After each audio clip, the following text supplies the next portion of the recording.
Hello bachcho, let's see this question. The density of 3.6 m sulfuric acid solution that is 29% H2SO4 by mass will be. So बच्चों यहाँ पे अगर हम देखें इस क्वेश्चन में की कॉन्सेप्ट जो यूज हुआ है बच्चों, की कॉन्सेप्ट यहाँ पे जो यूज हुआ है वो हुआ है molarity and density. Molarity and density का आपको यूज आना चाहिए। देखो मोलरिटी यहाँ पे कितनी दे रखी है 3.6 m H2SO4। इसका मतलब हो गया 3 मोल H2SO4 is dissolved in 1 liter solution। 3.6 mole H2SO4 is dissolved in 1 liter। Clear है? 3.6 मोल का मतलब क्या हो गया 3.6 इंटू 1 मोल H2SO4 का होता है बच्चों 98 ग्राम का। इतने H2SO4 डिजोल्व किए हैं बच्चों 1 लीटर सॉल्यूशन में।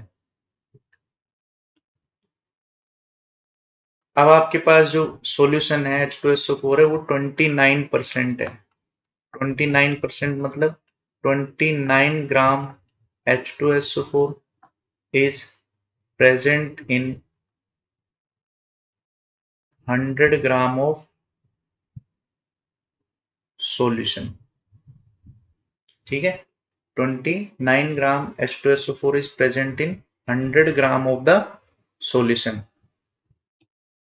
क्योंकि यहाँ पे बाई मास दे रखा है। अब आपको चाहिए डेंसिटी। डेंसिटी क्या होगा बच्चों? डेंसिटी होगा weight upon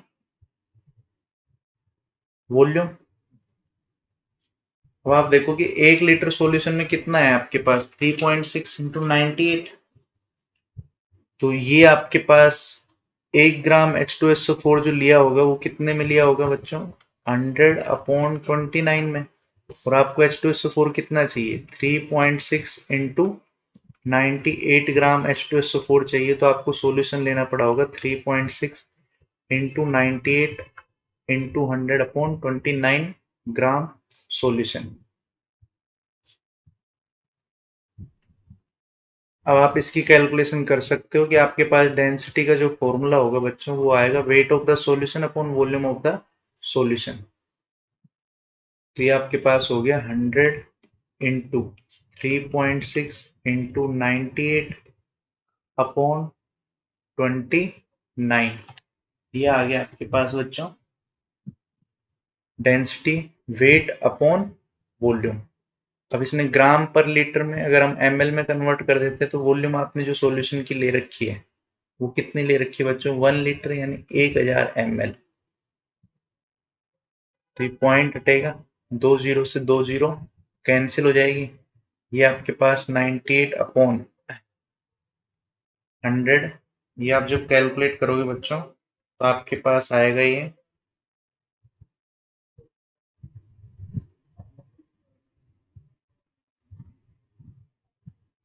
1.22 gram per ml। So final answer will be option A, 1.22 gram per ml. I hope you understand it very well. Thank you. All the best.